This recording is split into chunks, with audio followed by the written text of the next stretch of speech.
Assalamualaikum warahmatullahi wabarakatuh. Bagaimana kabarnya semuanya? Semoga semuanya masih diberi badan yang sehat. Jangan lupa hari ini kita belajar bareng administrasi pajak. Dalam belajar ini agar lancar dan bermanfaat barokah, mari kita mulai dengan doa. Mari kita berdoa bersama-sama menurut kepercayaannya masing-masing. Berdoa mulai.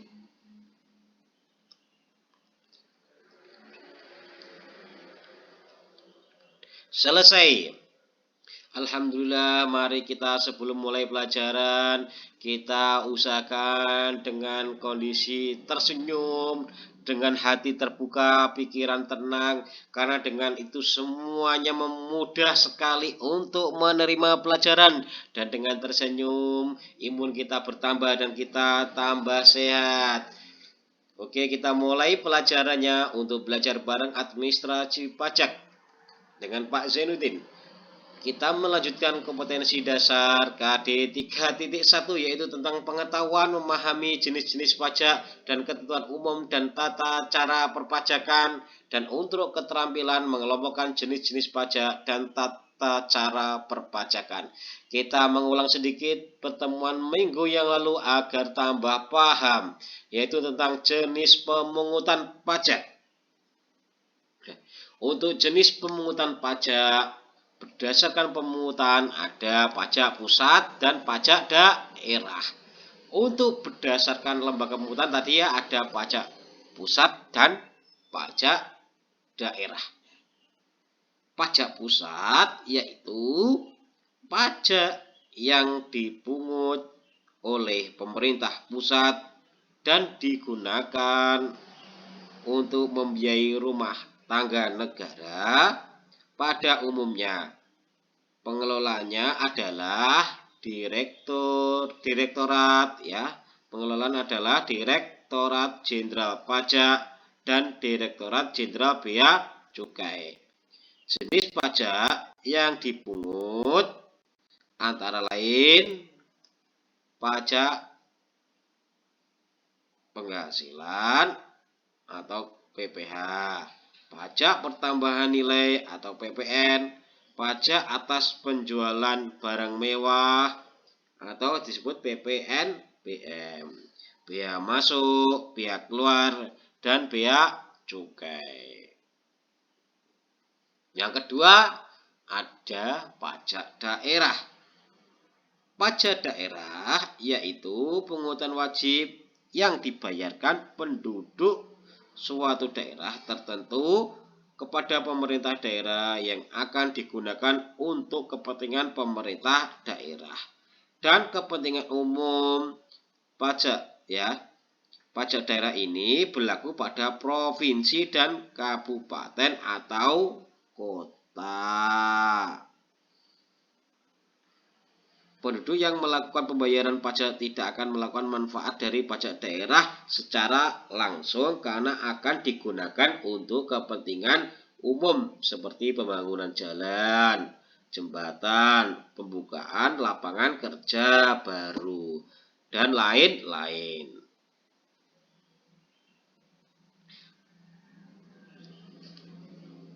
Dan bukan untuk memenuhi kepentingan individu. Pajak daerah juga merupakan salah satu sumber anggaran pendapatan dan belanja daerah atau disebut APBD yang digunakan pemerintah untuk menjalankan program-programnya. Pemungutan pajak dapat bersifat dipaksakan karena suatu diatur dan sesuai peraturan perundang-undangan yang berlaku. Saya berharap ketika kalian beli buku administrasi pajak karena yang terbaru ya, karena sering berubah-ubah untuk peraturan. Nanti kalau kalian semua adik-adik ingin beli buku administrasi pajak, beli yang terbaru aja karena kadang ada peraturan perundangan berubah. Nah, adapun jenis-jenis pajak daerah dapat dibedakan menjadi dua sebagai berikut. Satu, pajak daerah tingkat 1 ya, pajak daerah tingkat 1 atau disebut provinsi. Ya. Adapun jenis pajak yang dipungut pada tingkat provinsi antara lain pajak kendaraan bermotor atau PKB, bea balik nama kendaraan bermotor atau BBNKB, pajak bahan bakar kendaraan bermotor atau disebut PBBKB. Pajak daerah tingkat 2 atau disebut kabupaten ya. Pajak daerah tingkat 2 ini dipungut oleh kabupaten atau kota. Jenis pajak pada daerah tingkat 2 yaitu pajak hotel, ada disebut PHT, pajak hiburan, pajak reklame, atau disebut PRL, pajak penerangan jalan, atau disebut PPJ, pajak pemanfaatan air bawah tanah atau PAT, pajak restoran, PR, pajak mineral bukan logam, dan batuan, PMBLB, pajak parkir, PPK, pajak sarang burung walet, PSBW, pajak bumi dan bangunan atau disebut PBB, bea perhotelan, hak atas tanah dan bangunan, BPHTB. Mulai tahun 2013, PBB dan BPHTB menjadi pajak daerah.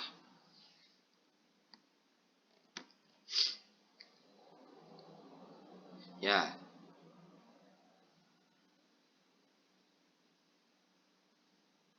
Yang kedua, berdasarkan pihak yang menanggungnya.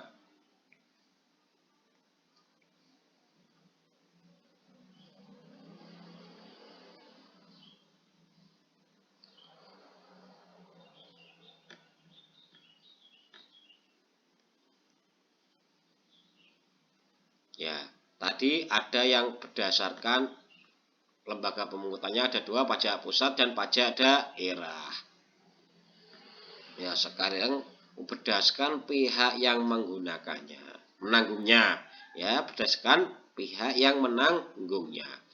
Berdasarkan pihak yang menanggungnya ada 2, yaitu pajak langsung, yaitu pajak yang dipikul sendiri oleh wajib pajak yang bersangkutan dan tidak dilimpahkan kepada orang lain secara ekonomis, dan dipungut secara berulang pada waktu tertentu, misalnya setiap bulan atau tahun atau berkala. Contoh PPh dan PBB.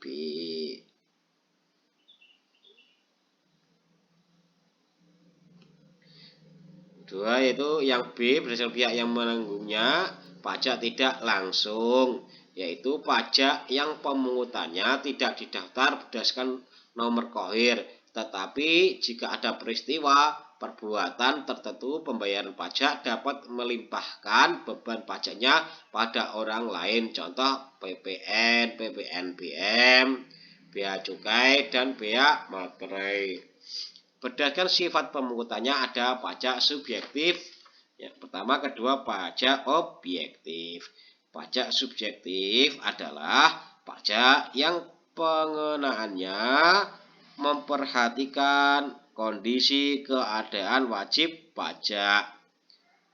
Penentuan pajak harus disertai alasan objektif yang berhubungan erat dengan keadaan materialnya, yaitu gaya pikul. Penerapan di Indonesia dapat dilihat dalam pengenaan pajak penghasilan orang pribadi atau PPh pasal 21, yaitu sebelum dikenakan pajak terlebih dahulu penghasilan neto dikurangi dengan penghasilan tidak kena pajak atau PTKP, ya, dengan penghasilan tidak kena pajak PTKP. Keadaan pribadi wajib pajak, daya pikulnya sangat mempengaruhi besarnya jumlah pajak yang terutang. Besarnya sangat dipengaruhi oleh keadaan wajib pajak, pekerjaannya, banyaknya tanggungan status kawin atau tidak kawin. Contoh PPh pajak penghasilan. Yang B, pajak objektif adalah pajak yang pengenaannya memperhatikan objeknya atau benda, keadaan, perbuatan, peristiwa yang menyebabkan timbulnya kewajiban membayar pajak, kemudian ditetapkan subjeknya. Contoh, pajak pertambahan nilai PPN, pajak atas penjualan barang mewah PPNBM. Ya, kalau digambarkan dalam gambar seperti jenis pajak ada 3 berdasarkan lembaga ada pajak pusat, pajak daerah. Berdasarkan cara pemungutannya ada pajak langsung, pajak tidak langsung. Berdasarkan sifat pemungutan ada pajak subjektif dan pajak objektif.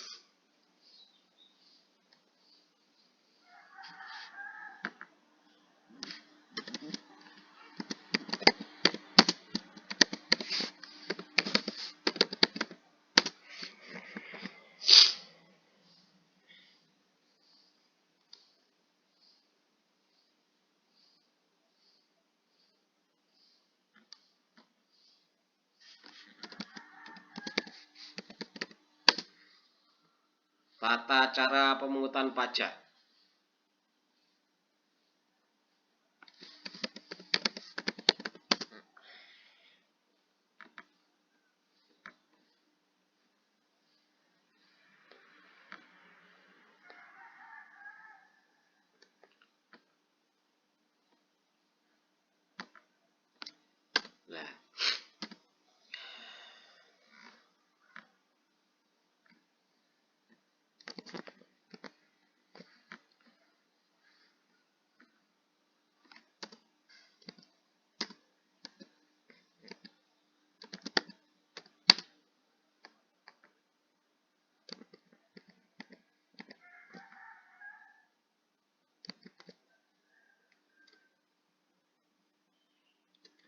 Nah, untuk tata cara pemungutan pajak, berbicara mengenai tata cara pemungutan pajak, maka akan kita bahas secara sederhana.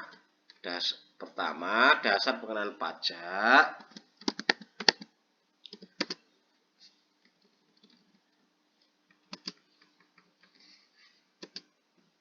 Yang berlaku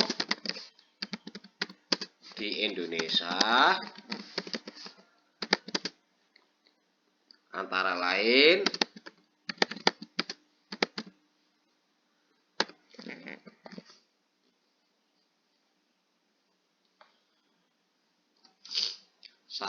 ya, dasar pengenaan pajak yang berlaku di Indonesia antara lain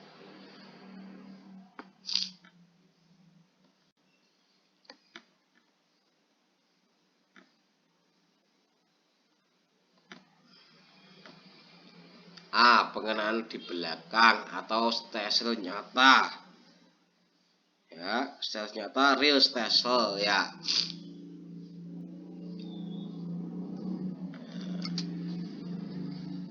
Stelsel nyata.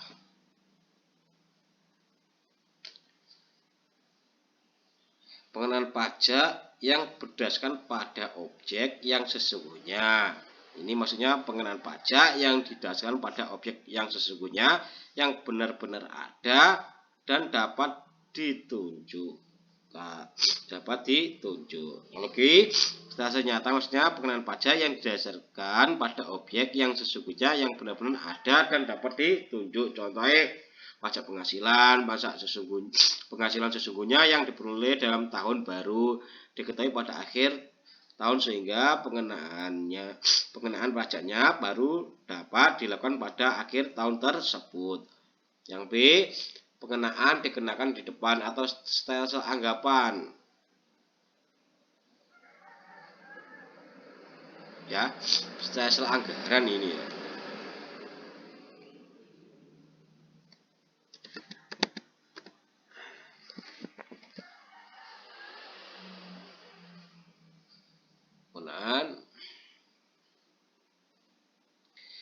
Maksudnya ini adalah pengenaan pajak yang didasarkan pada penetapan besaran angsuran di awal tahun dengan anggapan bahwa bahwa pendapatan tahun ini adalah sama dengan pendapatan tahun lalu. Contoh, penetapan besaran angsuran pajak di awal tahun yang didasarkan pada anggapan bahwa pendapatan tahun ini adalah sama dengan pendapatan tahun sebelumnya.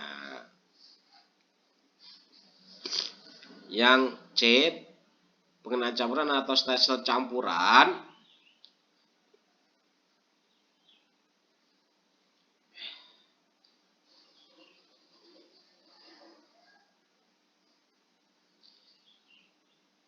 Stelsel campuran merupakan gabungan dari stelsel real dan stelsel fiktif, yaitu pada awal tahun pajak menggunakan stelsel fiktif, setelah akhir tahun menggunakan stelsel real. Contoh, pajak penghasilan.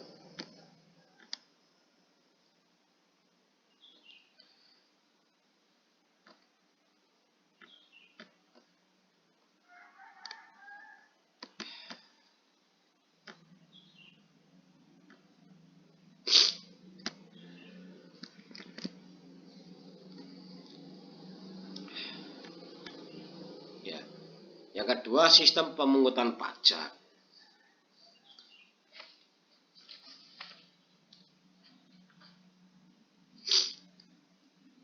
Sistem pemungutan pajak adalah sebuah cara yang digunakan untuk menghitung besarnya pajak seseorang yang harus dibayar kepada negara yang ditempatinya.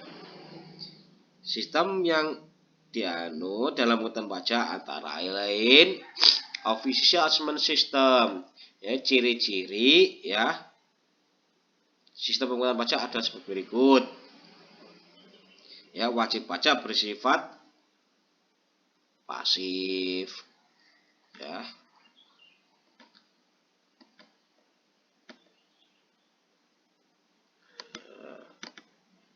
Wajib pajak bersifat pasif dalam menghitung pajaknya.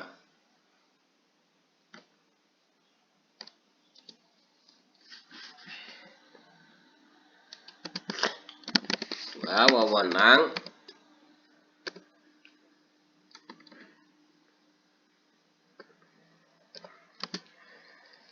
untuk menentukan besarnya pajak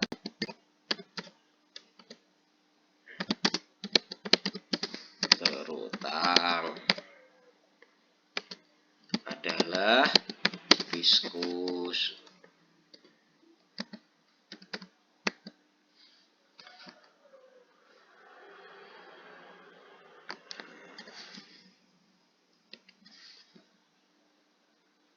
Ketiga, utang pajak timbul setelah dikeluarkan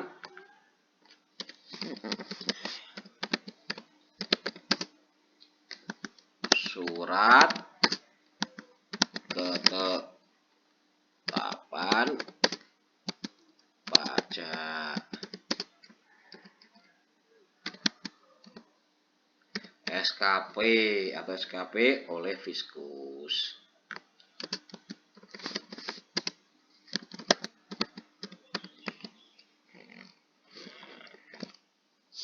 Ini ciri-ciri official assessment system, yaitu memang untuk besarnya pajak untuk official system, besarnya pajak ditentukan oleh Fiskus dengan mengeluarkan surat ketetapan pajak. Wajib pajak bersifat pasif, tahapan-tahapan dalam menghitung dan memperhitungkan pajak yang terutang ditentukan oleh Fiskus yang tertuang dalam surat keputusan pajak atau SKP. Wajib pajak baru aktif ketika melakukan penyetoran pajak terutang berdasarkan ketetapan surat keputusan pajak SKP. Nah, ciri-cirinya ada di bawah tadi ya. Untuk ciri-cirinya ada 3 ini. Yang kedua, self assessment system. Ciri-ciri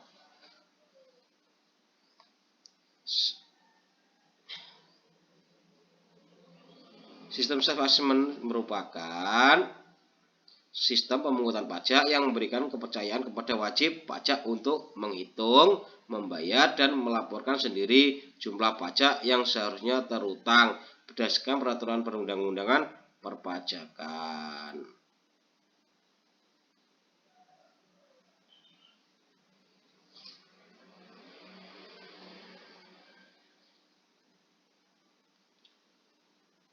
Ya, ciri-cirinya self assessment system ada 3. Wewenang dalam menentukan besaran pajak terutang ada di tangan wajib pajak itu sendiri. Kedua, wajib pajak aktif dalam menjalankan kewajiban pajaknya mulai dari menghitung pajak sendiri, menyetor pajaknya, dan melaporkan pajak terhutangnya.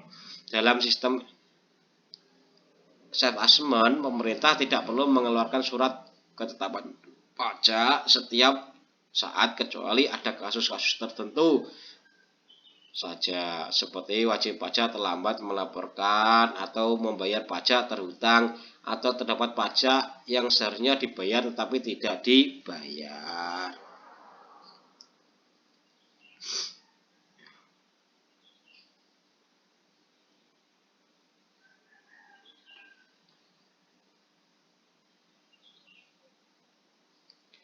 Yang ketiga,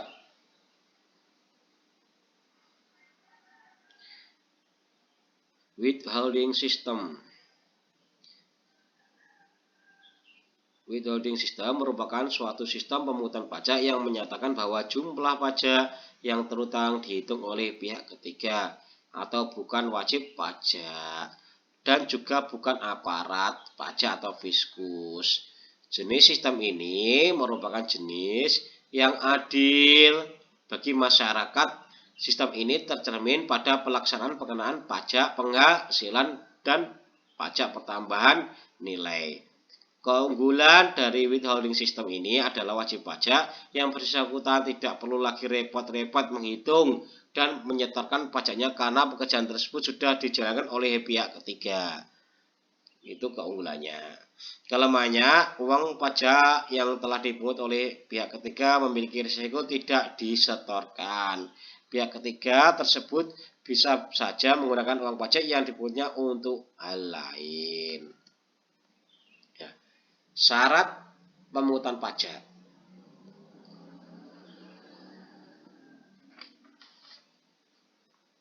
Tidaklah mudah untuk membebankan pajak pada masyarakat. Bila terlalu tinggi, masyarakat akan enggan membayar pajak. Namun, bila terlalu rendah, maka pembangunan tidak akan berjalan karena dana yang kurang. Agar tidak menimbulkan berbagai hambatan dan perlawanan, maka pemungutan pajak harus memenuhi berbagai persyaratan. Yaitu, 1. Pemungutan pajak harus adil. Ya, itu yang disebut syarat keadilan. Pemungutan pajak harus adil sesuai dengan tujuan hukum, yakni mencapai keadilan undang-undang. Pelaksanaan pemungutan juga harus adil, yaitu dikenakan kepada orang-orang pribadi sebanding dengan kemampuannya untuk membayar atau disebut ability to pay, yaitu pajak tersebut sesuai dengan manfaat yang diterimanya.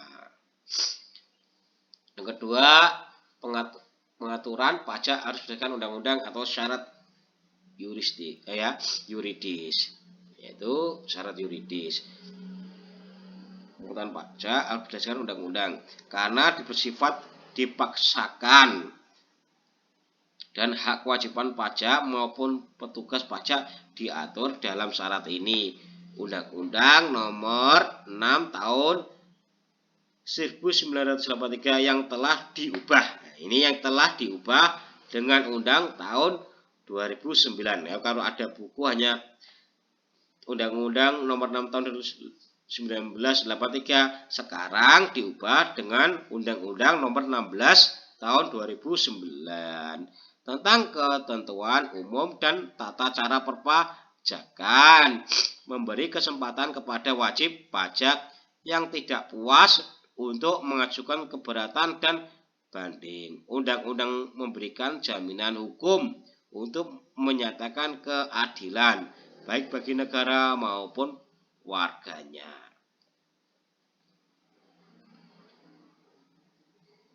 Pemungutan pajak tidak mengganggu perekonomian atau disebut syarat ekonomis. Pemungutan pajak harus bisa menjaga keseimbangan kehidupan ekonomi dan tidak boleh mengganggu kelancaran kegiatan produksi maupun pedagang agar tidak menimbulkan kelesuan perekonomian masyarakat.